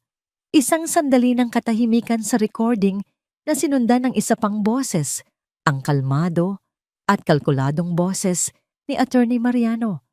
Huli na ang lahat. At kung sakaling mag-ingay siya, meron tayong plano B. Ang kanyang mahal na foundation. Isang maliit na anonymous tip tungkol sa maling paggamit ng pondo. Totoo man o hindi ay sapat na para sirain ang kanyang kredibilidad. Walang maniniwala sa isang milyonaryo na umiiyak. Ituturing siyang siraulo o korap. Ang recording ay nagpatuloy sa pagtawa ni Bianca, isang tunog na masakit at walang kaluluwa bago ito biglang natapos. Ang katahimikan na sumunod ay mas mabigat at mas nakakabingi kaysa kanina. Ang bawat salita mula sa recording ay tila nanatiling nakabitin sa hangin, isang hindi maikakailang patunay ng panlilinlang at masamang intensyon. Ang mukha ni Don Ricardo ay nanigas na parang bato. Ang kanyang mga kamao ay nakakuyom sa kanyang tagiliran. Ang maskara ng nag-aalalang ama ay tuluyan ng gumuho, inilalantad ang isang malamig at galit na negosyante na nabigo sa kanyang plano. Si Attorney Mariano ay napatingin sa sahig. Ang kanyang profesional na pagsukomposure ay naglaho na. At si Bianca? Siya ay nakatayo roon, nakatulala. Ang lahat ng kulay ay nawala sa kanyang mukha. Walang luha. Walang pagkukunwari. Tanging ang hubad na katotohanan ng pagkatalo. Ang senior na pulis ay umiling, ang kanyang mukha ay nagpapakita ng pagkadismaya. Humakbang siya pasulong. "Attorney Robles, sa tingin ko ay tapos na ang usapan dito," sabi niya. Ang kanyang boses ay hindi na nagtatanong. Tumingin siya sa kanyang kasama. Kunin ang mga pangalan ng lahat ng sangkot. Kumpiskahin ang mga telepono ni na Miss Suarez at Attorney Mariano bilang ebidensya. Lahat kayo ay kailangang sumama sa presinto para sa opisyal na pahayag. Hindi maaari. Protesta ni Don Ricardo. Sa wakas ay nagsalita, ang kanyang boses ay umuugong sa awtoridad na sanay niyang gamitin. Ito ay usapin ng pamilya, isang hindi pagkakaunawaan. Ginoong De Villa. Sagot ng pulis hindi natitinag. Nang sandaling merong recording ng planong paninira at pagtatangkang pandaraya, hindi na po ito usapin ng pamilya. Krimen na po ito. Sa gitna ng kaguluhan, habang sinisimula ng mga pulis ang kanilang trabaho, Hinarap ni Don Ricardo ang kanyang anak. Ang kanyang mga mata ay nagniningas sa galit na hindi pa nakikita ni Adrian dati. Tingnan mo ang ginawa mo, sabi niya sa mababang boses na puno ng kamandag. Para sa isang batang kalye, sinira mo ang pamilya, sinira mo ang pangalan natin. Tumingin si Adrian sa kanyang ama. Ang takot at paggalang na dati niyang nararamdaman ay napalitan ng isang malinaw at malungkot na pag-unawa. Hindi pa. Sagot ni Adrian, ang kanyang boses ay kalmado ngunit matatag. Hindi ko sinira ang pamilya. Ipinakita ko lang kung ano talaga ito. Matagal na itong sira. At ang pangalan. Isang mapait na ngiti ang sumilay sa kanyang mga labi. Ang pangalan ay isang tatak lang pala para sa mga kasunduan ninyo. Wala kang utang na loob. Ang huling salita ni Don Ricardo bago siya iginiya ng isang pulis para kunin ang kanyang pahayag. Habang nagkakagulo ang lahat, lumapit si Adrian kay Leah na tahimik na nanonood mula sa isang sulok. Lumuhod siya sa harap nito. Nakikita mo ba? Sabi niya sa mahinang boses. Ang katotohanan, gaano man kaliit ay mas malakas kaysa sa pinakamalaking kasinungalingan. Tumingin si Leah sa kanya, ang kanyang mga mata ay puno ng luha. Ngunit sa pagkakataong ito, hindi ito dahil sa takot. Tumango siya, isang maliit na paggalaw na puno ng pag-asa. Ang tanawin sa hallway ay isang perpektong larawan ng pagbagsak. Ang mga makapangyarihang tao na kanina lang ay puno ng kumpiyansa ngayon ay kaharap ang batas. Ang kanilang mga plano ay gumuho. Ang kanilang mga maskara ay natanggal.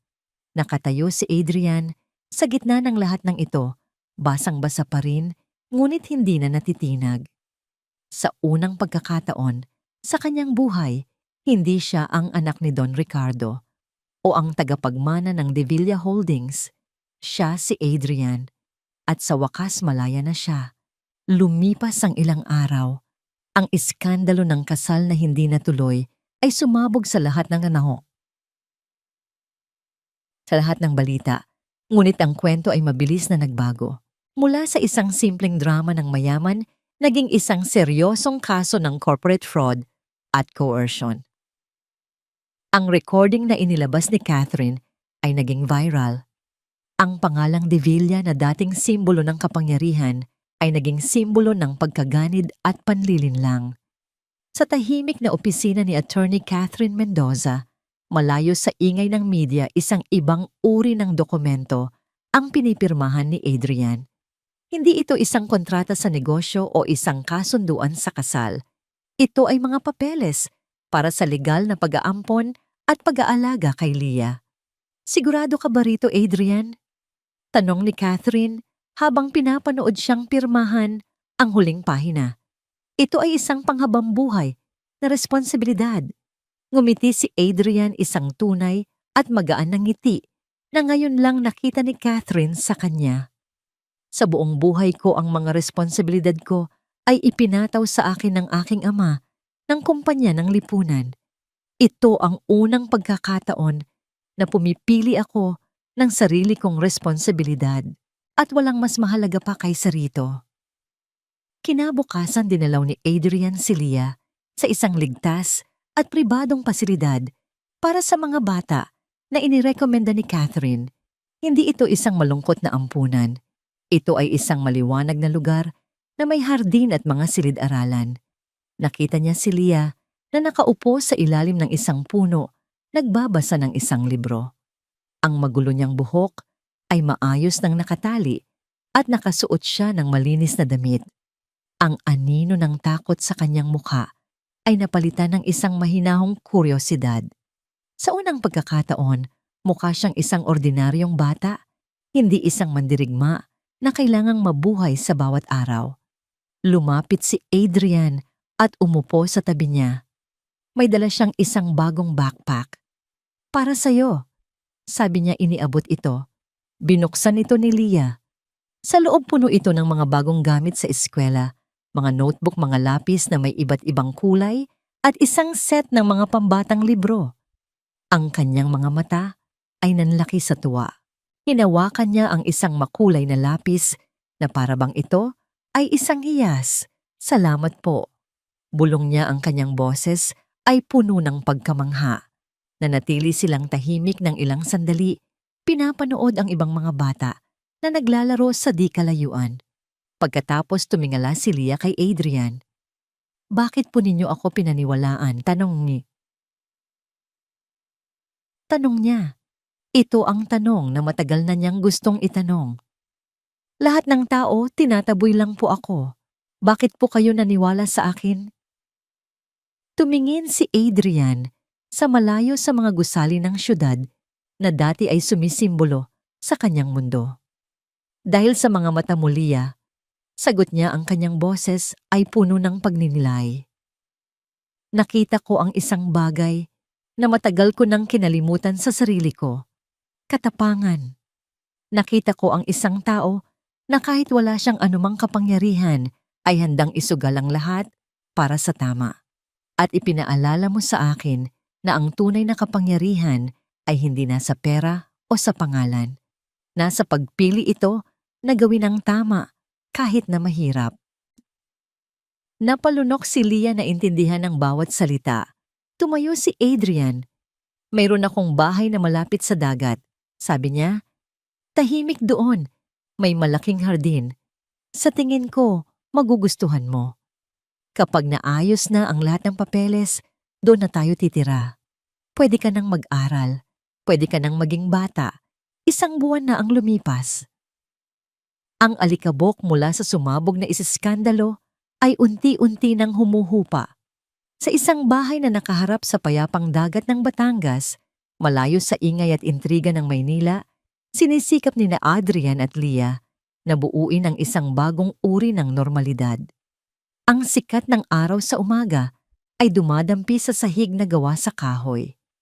Si Adrian ay nakaupo sa isang malaking mesa, napapaligiran ng mga dokumento mula sa De Villa Holdings, mga ulat ng pinsela, mga liham ng pagbibitiw mula sa mga board member at mga panukala para sa muling pagbangon. Ngunit sa halip na makaramdam ng bigat na ramdaman niya ang isang layunin, ito ay sa kanya na ngayon para ayusin sa tamang paraan. Sa kabilang dulo ng silid sa may malaking bintanang salamin si Leah ay tahimik na nakaupo sa sahig. Sa harap niya ay isang malinis na papel at isang kahon ng mga bagong krayola. Ito ang kanyang unang pagkakataon na gumuhit hindi sa pader ng isang eskinita, kundi sa isang ligtas at maliwanag na espasyo. Ang kanyang mga guhit ay simple, isang asul na dagat, isang dilaw na araw, isang maliit na bahay, isang larawan ng kapayapaan na ngayon lang niya naranasan. Ang tahimik na sandaling iyon ay nabasag ng isang itim na sasakyan ang pumarada sa labas. Bumaba si Attorney Catherine Mendoza. Ang kanyang mukha ay seryoso at ang dala niyang briefcase ay tila mas mabigat kaysa karaniwan. Catherine, bati ni Adrian tumayo para salubungin siya. Hindi kita inaasahan. Pasensya na sa biglaang pagdating, Adrian. Sabi ni Catherine, ang kanyang mga mata ay lumipat sandali kay Leah bago bumalik kay Adrian. May kailangan tayong pag-usapan. Pribado. Pumasok sila sa opisina ni Adrian at isinara ang pinto. Inilabas ni Catherine ang isang makapal na sobrang legal mula sa kanyang briefcase at inilapag ito sa mesa. Hindi pa siya tapos. Sabi ni Catherine, walang paligoy-ligoy. Sino si Papa? Tanong ni Adrian kahit alam na niya ang sagot. Si Don Ricardo. Kumpirma ni Catherine. Nakalabas siya sa piyansa at hindi siya nag-aaksaya ng oras. Binuksan ni Adrian ang sobre. Ang mga salita sa legal na dokumento ay tila lumukso sa kanya. Petition to contest temporary custody. Petisyon para tutulan ang pansamantalang pangangalaga. Ano ito? Bulong ni Adrian, hindi makapaniwala. Akala ko tapos na ang laban. Tapos na ang laban para sa kumpanya. Paliwanag ni Catherine. Ngunit nagsisimula pa lang ang laban para kay Leah. Matalino ang ama mo, Adrian. Alam niyang hindi na niya maaagaw ang De Villa Holdings. kaya't inaatake niya ngayon ang iyong kahinaan, ang iyong bagong kahinaan. Si Leah ka, sabi ni Adrian, naramdaman ang panlalamig sa kanyang sikmura. Eksakto, sabi ni Catherine. Nag-file siya ng petisyon sa family court. Ang argumento niya, ikaw ay isang taong may kasaysayan ng emotional instability na pinatunayan ng biglaan mong pagkansela sa kasal. Sinasabi niyang ginagamit mo ang isang bata na may unstable na mentalidad para sa iyong personal na paghihiganti laban sa iyong ama. Hinihiling niya sa korte na ilipat ang pangangalaga kay Leah sa isang neutral na institusyon ng gobyerno habang nagpapagaling ka. Bawat salita ay tila isang suntok. Ito ay isang atake na hindi niya inaasahan, isang atake na personal tuso at napakalupit. Gagamitin ng kanyang ama ang kapakanan ng isang bata para lamang saktan siya. At hindi lang iyan. Dagdag ni Catherine, ipinakita ang kanyang tablet. Tingnan mo ito. Sa screen naroon ang mga headline mula sa mga tabloid at chismis na blog, ang misteryosong relasyon ng milyonaryo at ng batang kalye. Pinagmumulan ng alalahanin. Isang bata. Ba ang ginagamit sa digmaan ng mga Divila? Ang mga artikulo ay maingat na isinulat, walang direktang akusasyon, ngunit puno ng mga mapanirang pahiwatig.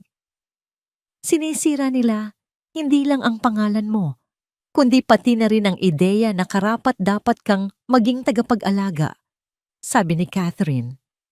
Sa sandaling iyon, nagring ang telepono ni Adrian. Isang hindi pamilyar na numero. Nag-aalangan, sinagot niya ito.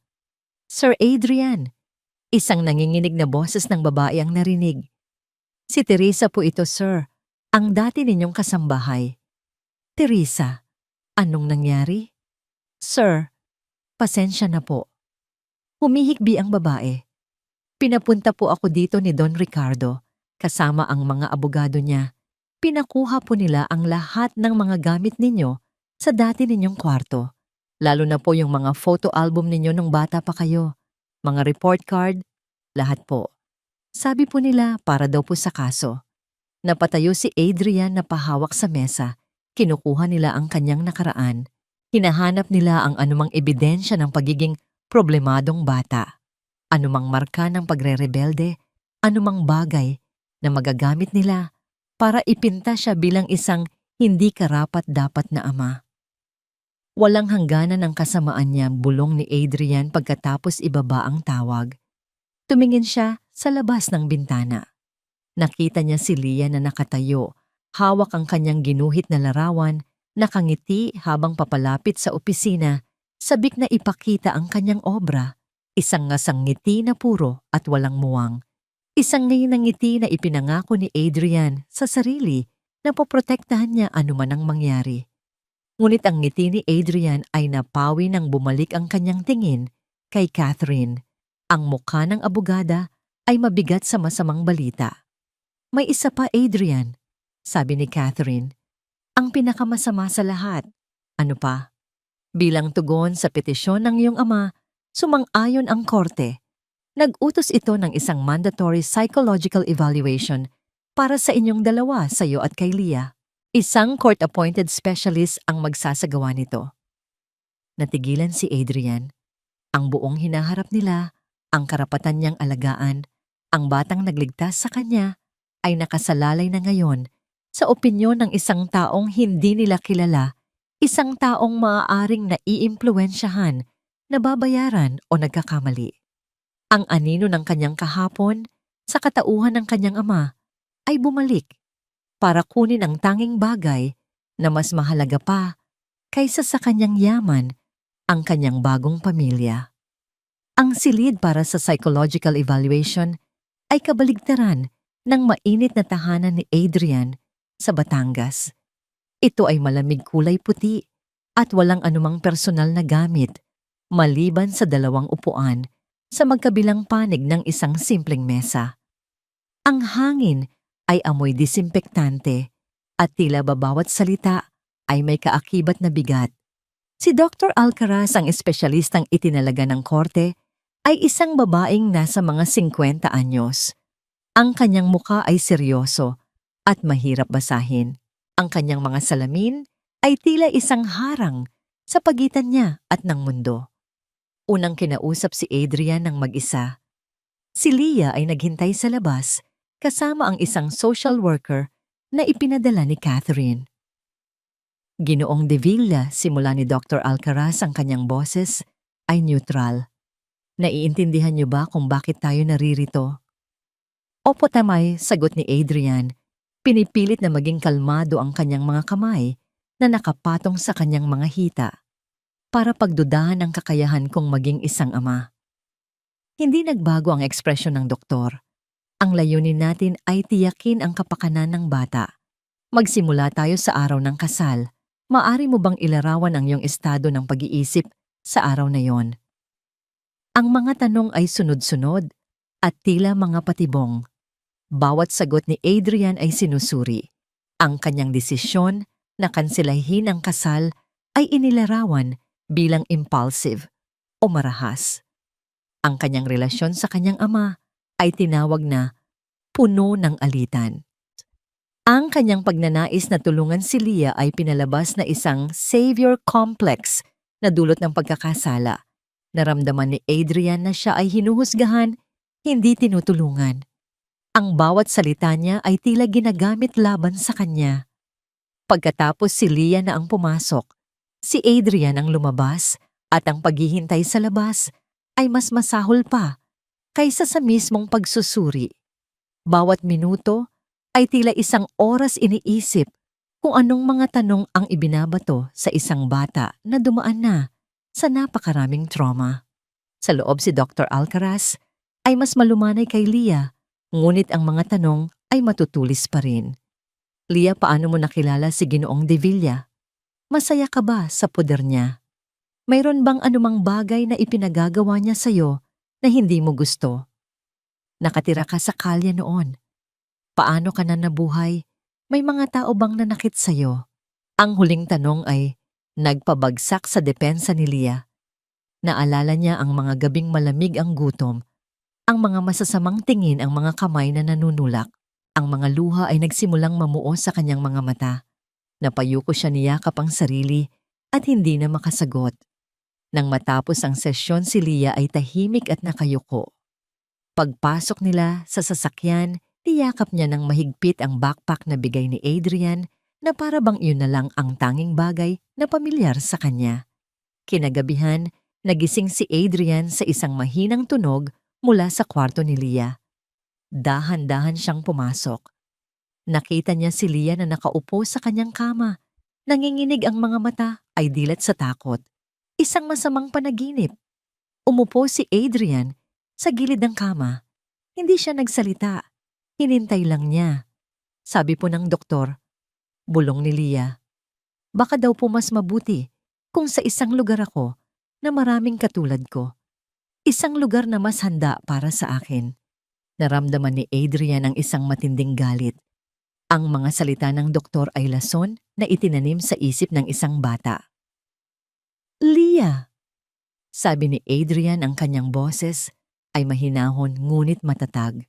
Ang tanging lugar na mas mabuti para sa'yo ay kung saan ka masaya at ligtas, at iyon ang ipaglalaban ko. Sa sandaling iyon, nagbago ang isang bagay sa loob ni Adrian. Ang pagiging depensibo ay hindi sapat. Ang pag-aantay sa hatol ng iba ay hindi sapat. Kailangan nilang lumaban. Kinuha niya ang kanyang telepono at tinawagan si Catherine kahit hating gabi na. Catherine, sabi niya nang sumagot ito, kailangan nating baguhin ang stratehiya. Hindi na tayo sasagot lang sa mga akusasyon nila. Tayo na ang aatake. Ano ang nasa isip mo? Tanong ni Catherine. Hanapin mo si Michael, sabi ni Adrian. Hanapin ninyo si Mang Michael, ang lalaking ikinuwento ni Leah. Kung mayroon siyang pattern ng paninira, kailangan nating ipakita na hindi lang ako ang biktima. Kailangan nating ipakita na hindi ito tungkol sa akin, kundi tungkol sa kasamaan niya. Isang bagong determinasyon ang pumuno kay Adrian. Hindi na ito laban para sa kanyang sarili. Ito ay laban para sa lahat ng biktima ng kanyang ama. Pagkalipas ng 1 linggo sa unang araw ng hearing, sa korte, ang kapaligiran ay puno ng tensyon. Ang abogado ni Don Ricardo, isang matandang lalaki na may mapanuyang ng ngiti, ay nagpresenta ng kanilang unang saksi, isang may-ari ng tindahan, malapit sa simbahan. Nang may kumpiyansa nagsalita ang lalaki, "Opo, kilala ko po ang batang iyan." Sabi niya, itinuturo si Leah. "Madalas ko po siyang makita. Magnanakaw po iyan. Maraming beses ko na pong nahuli na nagnanakaw ng tinapay at napakasinungaling." Ang bawat salita ay tila isang bato na ibinabato kay Leah. Nakita ni Adrian kung paano siya napayuko, nahihiya, kahit alam niyang kasinungalingan ang mga iyon. Ngunit nang tanungin ng hukom si Leah kung may gusto siyang sabihin, isang hindi inaasahang bagay ang nangyari. Tumingin si Leah sa hukom pagkatapos ay sa lalaking nagsisinungaling.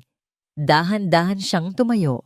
Ang kanyang mga binti ay nanginginig, ngunit ang kanyang boses nang siya ay magsalita ay malinaw. "Hindi po totoo yan," sabi niya. "Hindi po ako nagnakaw sa kanya." Huminga siya ng malalim. "Pero totoo po na tinulungan ni Mang Michael ang mga taong katulad ko. Binibigyan niya kami ng pagkain bago po ninyo sirain ang buhay niya." Ang kanyang mga salita, simple, tapat at puno ng bigat, ay nagpatahimik sa buong korte. Ang abogado ni Don Ricardo ay natigilan, hindi inaasahan ang direktang paglaban mula sa isang bata. Sa gitna ng katahimikang yon, nag-vibrate ang telepono ni Catherine. Binuksan niya ito at nakita ang isang text message mula sa kanyang investigador. Napangiti siya. Ipinakita niya ang screen kay Adrian. Nakasulat dito, "Nahanap na namin siya. Papunta na kami." Ang matapang na pahayag ni Leah ay nag-iwan ng isang makahulugang katahimikan sa loob ng korte. Ang hukom, isang babaeng may matalas na mga mata na tila nakakakita sa likod ng mga pagkukunwari, ay tinitigang mabuti si Leah. Pagkatapos ay ang testigong nagsinungaling at sa huli si Don Ricardo. Nang makita ni Catherine ang text message, agad siyang tumayo. "Your Honor," sabi niya, ang kanyang boses ay malinaw at may awtoridad. "Humihiling po kami ng 1 oras na recess. Mayroon po kaming isang napakahalagang testigo na paparating na direktang susuporta sa testimonya ng bata." Nag-object ang abogado ni Don Ricardo. "Your Honor, this is a delay tactic, wala sa listahan ng mga testigo ang sinasabi nila." Ngunit ang hukom ay nagtaas ng kamay. "I will allow it." Sabi niya, ang kanyang tingin ay nakapako kay Don Ricardo. 1 oras. Ang 1 oras na yon ay ang pinakamahabang oras sa buhay ni Adrian. Sa isang maliit na silid sa labas ng korte, pinapakalma niya si Leah habang si Catherine ay abala sa kanyang telepono, inaayos ang pagdating ng kanilang huling baraha. Nang bumalik sila sa korte, ang tensyon ay mas matindi pa. Nang bumukas ang pinto sa likod, lahat ng ulo ay napalingon. Isang lalaki ang pumasok. Siya ay payat, ang kanyang buhok ay may mga puti na, at ang kanyang mukha ay may mga guhit ng hirap at pagod. Ngunit habang naglalakad siya, sa gitna ang kanyang mga mata ay matatag at puno ng isang layuning matagal nang nawala. Siya si Michael. Sa sandaling makita siya ni Leah, isang maliit na singhap ang kumawala sa kanya. "Mang Michael," bulong niya. Ngunit ang reaksyon ni Don Ricardo ang pinakakapansin-pansin. Sa unang pagkakataon, nakita ni Adrian ang kanyang ama na magpakita ng tunay na pagkagulat na mabilis na napalitan ng isang anino ng takot. Ang kanyang postura ay bahagyang kumuba. Ang maskara ng kapangyarihan ay nagkaroon ng lamat. "Sino ang taong ito?" tanong ng hukom. "Your Honor," sagot ni Catherine. "Siya po si Michael Santos, ang isa pang biktima." Nang umupo si Michael sa witness stand, ang kanyang boses sa simula ay nanginginig, ngunit habang nagpapatuloy siya sa pagkukwento, ito ay naging matatag, pinalakas ng bigat ng katotohanan. Ikinuwento niya ang lahat. Kung paano siya isang maliit na negosyante na may pangarap ay nilapitan ni Don Ricardo na may alok ng partnership. Kung paano siya pinapirma sa isang kontrata na puno ng mga legal na terminong hindi niya maintindihan na sinigurado sa kanya ni Attorney Mariano na standard procedure lang. Tinawag din po nila itong salamin na sugnay. Sabi ni Michael, ang kanyang mga mata ay nakatitig ng diretso kay Don Ricardo. Sabi nila, para daw po protektado ang negosyo namin. Pero ang totoo, iyon po ang ginamit nila para kunin ang lahat sa akin. Inilarawan niya kung paano sa loob lamang ng ilang buwan ang kanyang maliit na kumpanya ay unti-unting nilamon ng De Villa Holdings. Kung paano siya nawalan na ng kontrol, nawalan ng kita, at sa huli, idineklara siyang bangkarote. Nawala po ang bahay namin. Sabi ni Michael, ang kanyang boses ay nagsimulang mabasag. Iniwan po ako ng asawa ko, hindi dahil sa hindi niya ako mahal, kundi dahil hindi na niya kayang makita akong unti-unting nasisira. Ang anak ko po, kinailangan kong ipadala sa probinsya para may makain. Tumingin siya sa hukom, ang kanyang mga mata ay puno ng luha. Sinira po nila, hindi lang ang negosyo ko, Your Honor. Sinira po nila ang buhay ko, ang pagkatao ko. Ang testimonya ni Michael ay isang bombang sumabog sa gitna ng korte. Hindi na ito salita ng isang bata, laban sa salita ng isang makapangyarihang tao. Ito na ang pattern. Ito na ang patunay ng isang sistematikong paninira. Walang nagawa ang abogado ni Don Ricardo. Bawat pag-object niya ay ibinasura. Bawat tanong niya kay Michael ay sinasagot ng may katapatan na lalong nagdiin sa kanyang kliyente. Nang matapos ang testimonya ang hukom, ay hindi na nangailangan ng mahabang pag-iisip. Ang petisyon para tutulan ang pangangalaga kay Leah ay ibinabasura. Deklara niya ang kanyang boses ay matigas na parang bakal. Ang buong at legal na pangangalaga ay ipinagkakaloob kay Ginoong Adrian de Villa. Tumingin siya kay Don Ricardo at irerekomenda ko sa opisina ng taga-usig na ang testimonya ni Ginoong Santos ay isama sa kasalukuyang kasong kriminal laban sa inyo. Ginoong de Villa, ang ginawa ninyo ay hindi lamang immoral, ito ay kasuklam-suklam. Isang utos ng pagbabawal o restraining order ang agad na ipinataw kay Don Ricardo. Bawal siyang lumapit kay Adrian o kay Leah. Ang kanyang pagkatalo ay kumpleto at kahiya-hiya. Habang inilalabas ng mga pulis si Don Ricardo, ang kanyang mga mata ay nagtagpo sa mga mata ni Adrian sa huling pagkakataon. Wala nang galit, wala nang kapangyarihan, tanging isang malamig at basag na pagkatalo. Lumabas sina Adrian, Leah, Catherine at Michael mula sa korte, sinalubong ng sikat ng araw. Tapos na ang laban. 6 na buwan ang lumipas. Ang De Villa Holdings ay sumailalim sa malaking pagbabago sa ilalim ng pamumuno ni Adrian. Inilunsad niya ang isang maliit na kaganapan para sa muling pagbubukas ng kanyang foundation na ngayon ay may bagong pangalan, LIA Foundation, Liwanag at Asa. Sa tabi ni Adrian nakatayo si Michael Santos, hindi na isang biktima, kundi ang bagong co-director ng foundation na may espesyal na programa para tulungan ang mga biktima ng corporate fraud. Sa isang maliit na hardin sa gilid si Leah na nakasuot ng isang simpleng bestida at may ngiti sa kanyang mga labi, ay masayang tinuturuan ang isang grupo ng mga bata kung paano magtanim ng mga bulaklak. Ang kanyang mga kamay na dati marumi dahil sa hirap ngayon ay marumi dahil sa lupa. Isang lupa na nagbibigay buhay. Hindi na siya ang batang natatakot sa mga anino. Siya na ngayon ang nagdadala ng liwanag. Tinitigan ni Adrian si Leah, pagkatapos ay si Michael at ang mga batang nagtatawanan. Nawala sa kanya ang isang pamilyang binuo sa kasinungalingan, ngunit sa lugar nito, natagpuan niya ang isang tunay na pamilya, isang pamilyang itinayo sa katotohanan, sa paghilom at sa isang panibagong simula. At sa unang pagkakataon, Naramdaman niya ang tunay na kapayapaan.